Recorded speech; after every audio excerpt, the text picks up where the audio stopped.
The air inside the living room was thick. Sandra stood near the window, her hands resting on her swollen belly. Her eyes were red, not from tears, but from exhaustion. "George, I've been calling you since morning," she said softly. "I needed medicine. You didn't pick up. I had to call your brother to help me." George dropped his car keys hard on the table. "So you called my brother to do what your husband should do?" he snapped. Sandra blinked, hurt. "He was just helping me. I was weak." "Stop lying, Sandra," he shouted, cutting her off. "You're always trying to make me look bad in front of my family." Her voice shook. "Why are you always angry at me, George? What did I do wrong?" But George had already turned away. He grabbed his jacket and slammed the door so hard the baby inside her moved. Tears filled Sandra's eyes as she whispered, "Why does love have to hurt like this?" Minutes passed in silence. Sandra sat on the couch, one hand rubbing her stomach. The baby kicked softly, as if trying to comfort her. Then, suddenly, a sharp pain shot through her lower belly. She gasped. She tried to call George again. No answer. She called twice more, each time hearing that cold voice, "The number you're calling is unavailable." "Please," she whispered, tears sliding down her face. "George, help me." Another pain hit, stronger this time. Her phone fell to the floor. She screamed out loud, her voice echoing through the house. "Somebody help me." Footsteps came running. "Chinedu, their young house help." "Madam." "What is it?" he asked, panic in his eyes. Sandra pointed weakly toward her belly. "The baby, it's coming, please." Without thinking, Chinedu ran for the car keys. His hands were shaking as he helped her to her feet. "Hold on, madam," he said, voice trembling. Sandra was crying now, clutching her belly. "Please hurry." Rain began to fall outside as they rushed to the car. The sky was dark, and the road shimmered with water. Chinedu started the car and sped down the street, the sound of the engine mixing with Sandra's soft cries. "Hold on, madam, we're almost there." Sandra gripped the seat, whispering prayers between breaths. "God, please don't let me lose my baby." When they reached the hospital, nurses ran toward them. Sandra was placed on a stretcher and rushed inside. Chinedu stood in the rain, breathing hard, praying she would survive. Sandra hadn't always known pain. 2 years earlier, she had been the happiest woman in Lagos. George was charming, funny, and kind. He called her every morning just to say, "I love you." They met at a friend's wedding. She was the maid of honor, he was the best man. When their eyes met, something clicked. He pursued her with sweet words and surprise gifts. He told her she was the woman he had prayed for. Their courtship was short, but full of joy. When he proposed under the palm trees at Elegushi Beach, she said yes with tears of happiness. Their wedding was beautiful. Family, laughter, and dancing filled the air. Sandra's mother hugged her and whispered, "My daughter, take care of your home." She promised she would. She had no idea what that promise would cost her. At first, George was everything she dreamed of. He would cook breakfast sometimes, sing to her in the kitchen, and tell her stories late into the night. They prayed together. They laughed together. They even planned names for their future children. Sandra told her friends she was lucky. "George is not like other men," she would say proudly. He always brought her small gifts, perfume, earrings, sometimes flowers. He told her she was his queen. But slowly, things began to change. George started working late. The calls became shorter. The smiles faded. And though Sandra tried to ignore it, she could feel it, something in him was slipping away. One morning, George left the house in a hurry. "I have a client meeting at Lekki," he said, kissing her forehead. Sandra smiled. "Okay, my love. Don't forget to eat. But later that afternoon, she remembered he had left a file at home. So she decided to drop it off at his office. When she got there, his assistant looked surprised. "Madam, Oga no come today oh." He said he was working from home. Sandra's heart skipped. "Are you sure?" she asked softly. The woman nodded. Sandra drove home slowly, her chest tight. As she approached the estate gate, she saw a familiar car parked outside, George's car. Inside, through the windshield, she saw him, laughing with a woman in a red dress. Sandra's hands trembled as she parked her car quietly behind a tree. She couldn't believe what her eyes were seeing. There he was, George, her husband, smiling, his hand resting on another woman's thigh. The woman was laughing loudly, tossing her hair, feeding him bites of cake. Sandra sat frozen. Her heart pounded so fast she could barely breathe. She wanted to scream, but her voice failed her. After a few minutes, George's phone rang. He looked at the screen, frowned, and ignored the call. It was her. Tears burned in her eyes. She waited until the woman left before driving home. When George came in later that night, she was sitting in the living room, eyes swollen, phone in hand. "George," she said quietly, "where were you today?" He paused, looking confused. "I told you, at a meeting." "A meeting," she whispered. "With a woman in a red dress." His eyes widened for a moment, then he laughed dryly. "Sandra, are you spying on me now? You don't trust me." Her voice shook. "I saw you, George. You were laughing and touching her." He slammed his hand on the table. "Enough. You don't have proof. You're just making stories because you're bored." Sandra stood, tears rolling down her face. "Why would I lie, George? I'm your wife." He turned away, muttering, "Then act like one." And he walked out, leaving her crying on the couch. The next morning, George didn't speak to her. He moved around the house like she wasn't there. When she tried to talk to him, he brushed her off. "I'm busy." He stopped eating her food. He started sleeping in the guest room. Sandra felt the distance growing. She told herself it would pass, maybe he just needed space.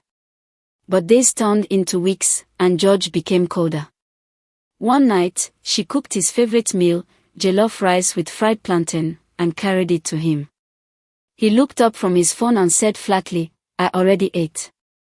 Sandra smiled weakly. "Can we at least talk?" He looked at her, eyes cold. "I don't have time for drama."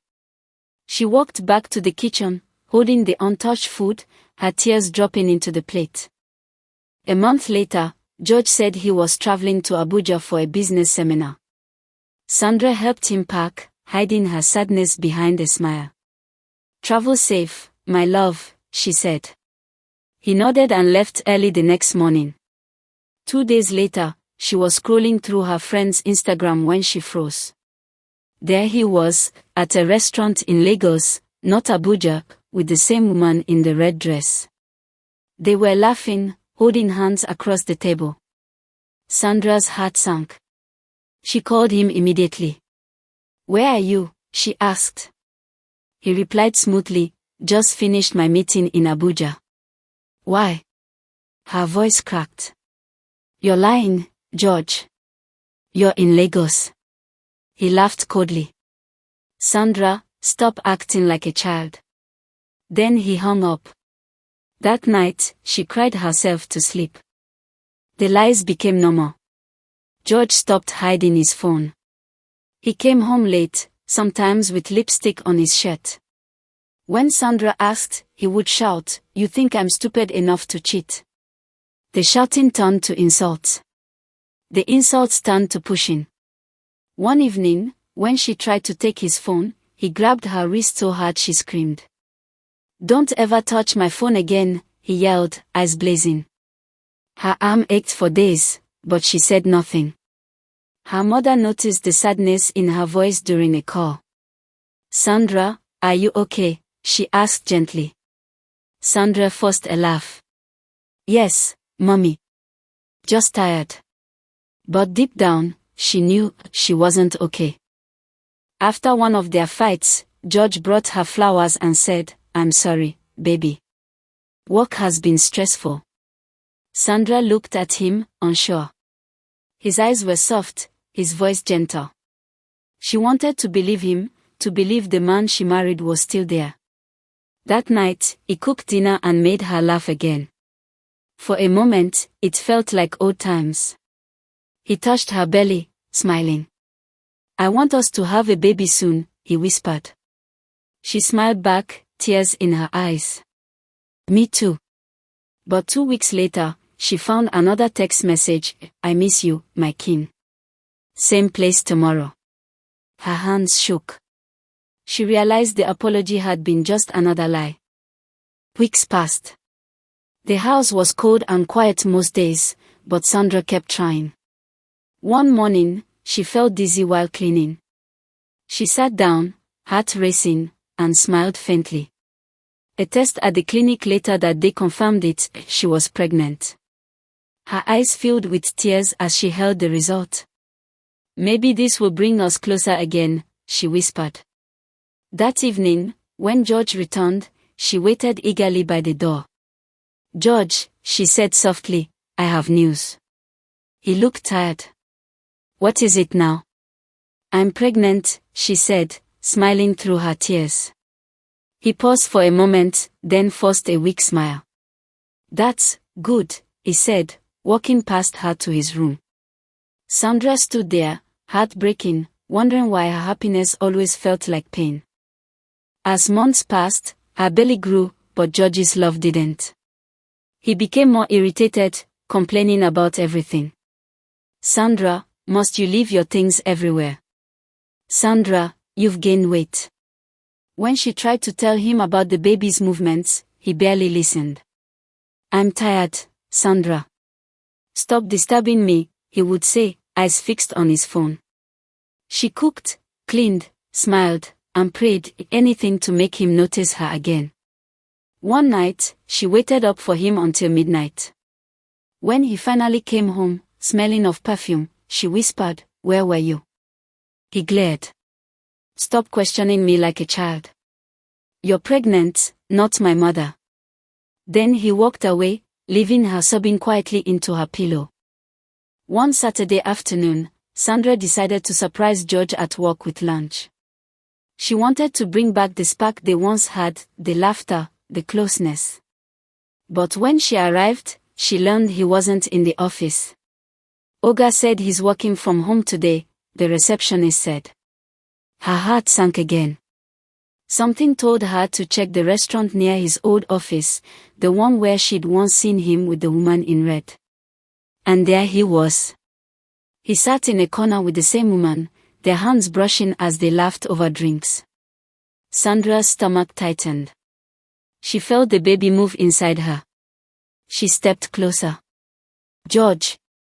He turned, eyes widening. "Sandra. What are you doing here?" "I could ask you the same," she said softly. The woman quickly stood up. "I was just leaving," she murmured, walking away. George glared at Sandra. "You embarrassed me." "Embarrassed you?" she whispered. "You embarrassed our marriage." People were starting to stare. He grabbed her arm roughly. "Let's go home." When they got home, the argument exploded. Sandra shouted through tears. "You keep lying to me, George. I'm carrying your child." He paced angrily. "You've been spying on me, embarrassing me everywhere. You think you're perfect." "I just want my husband back," she said, voice cracking. He turned to her sharply, eyes full of rage. "Then stop acting like a fool." She stepped back. "George, please." And then, slap. The sound echoed through the room. Sandra froze, one hand on her cheek. George breathed heavily, his chest rising and falling. You made me do that, he muttered. She looked at him, her face pale. No, George. You did that yourself. That night, she slept in the guest room, silently weeping beside her growing belly. The next morning, George apologized again. He cried, held her, and said, I'm sorry, Sandra. I don't know what came over me. She wanted to believe him. She told herself maybe the stress was too much. For a few weeks, things seemed better. He helped her to the hospital for checkups. He even started talking to the baby sometimes. Sandra's heart softened. She thought maybe the storm was over. But behind that calm, he was still cheating, still lying. She saw messages late at night when he forgot to lock his phone. I miss your touch. When will you come again? Her tears stained the pillow, but she said nothing. She was too tired to fight. It was a Thursday night when the final argument began. Sandra had been calling George all day. She wasn't feeling well and needed medicine. He didn't answer. Hours later, she finally called his brother, who rushed to buy it for her. When George came home and saw the medicine, his face changed. So you called my brother? You couldn't wait for me. Sandra sighed. George, I was weak. I just needed help. He exploded. You're trying to turn my family against me. They argued for almost an hour. His words cut deep. You're just a burden now, Sandra. I'm tired of you. She cried, holding her belly. Please, stop shouting. The baby. But he was already grabbing his keys and storming out. The door slammed shut, and silence filled the house. Minutes later, Sandra screamed. The pains had begun. Sandra screamed again, gripping her belly in pain.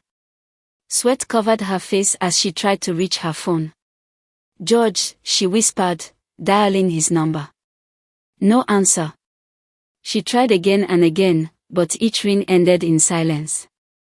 Then, suddenly, the door burst open. Chinedu, their young house help, ran in. Madam. What is it? He shouted, rushing to her side. Sandra gasped. It's the baby. I think it's coming. Without thinking, Chinedu helped her up. Hold on, madam, I'll drive you to the hospital. He grabbed the car keys and half-carried her outside. The rain had started again, falling hard against the windshield as they sped down the road. Sandra screamed through the contractions, whispering prayers under her breath. Please, God, she said between breaths, don't let me lose my child. When they reached the hospital, nurses rushed her into the maternity ward. Call her husband, one of them told Chinedu. He nodded quickly and dialed George's number. Oga, madam is in labor. We are at City Care Hospital. George's voice sounded distant and annoyed. What? I'll be there soon. He hung up. Inside, Sandra was screaming in pain. The doctors tried to calm her, but her pulse was weak. Hold on, madam, a nurse whispered, the baby's almost here. Tears rolled down Sandra's face. George, please come. Minutes turned into hours. Then, finally, silence. The doctor's face turned grave. George arrived at the hospital 2 hours later, his face filled with irritation, not worry. He walked to the front desk. My wife, Sandra George. Where is she? The nurse looked at him carefully. Are you the husband? Yes, he snapped. Where is she? The nurse hesitated, then said softly, follow me. When he entered the room, Sandra was lying weakly on the bed. Her eyes were open, but tears had dried on her cheeks. He rushed forward. Sandra. I came as soon as. She turned her head away. The doctor stepped forward and said quietly, Mr. George. I'm sorry. The baby didn't make it. George froze. What? He felt his chest tighten as if the world had stopped moving. Sandra let out a weak sob, covering her face with trembling hands. For the first time, George felt fear. True fear. He sat down, staring blankly at the floor. The room was silent except for the sound of Sandra's soft crying. He wanted to speak, but the words wouldn't come. Everything replayed in his mind, the shouting, the lies, the nights he left her alone. If he had answered her call, if he had come home earlier, maybe their baby would be alive. Sandra finally turned to him, her voice barely a whisper. You weren't there, George. When I needed you most. He looked at her, his own eyes wet. I'm sorry, Sandra. I swear I didn't mean. She shook her head. It's too late for sorry. He reached for her hand, but she pulled it away. You already took everything from me. The next few days passed in silence. George stayed at the hospital, but Sandra refused to speak to him. She turned her face to the wall whenever he entered. Her mother arrived and held her, crying softly. My daughter, you'll be fine. God will heal your heart. Sandra nodded weakly, but inside, something had died, the part of her that still believed in George. When she was discharged, George tried to help her into the car. I don't need your help, she said coldly. Just drive. The ride home was quiet. Every streetlight reminded her of the nights he'd been out with other women while she prayed for his safety. When they reached home, she walked straight to the bedroom, packed her bags, and turned to him. I'm leaving, George. George stood frozen. Sandra, please. You can't just walk out. We can fix this. She looked at him, eyes tired but firm. I tried to fix this marriage alone, George. You broke it piece by piece. He stepped closer, voice shaking. I'll change. I promise. She smiled sadly. You've promised too many times. Now, I'm choosing peace over pain. She picked up her suitcase and walked toward the door. The house was silent, painfully silent. George sank to the floor, his face buried in his hands. For the first time, he felt what silence really sounded like, the silence of loss, regret, and the echo of the love he destroyed. As Sandra walked into the dawn, her voice whispered through the quiet air. Sometimes, silence is the loudest goodbye.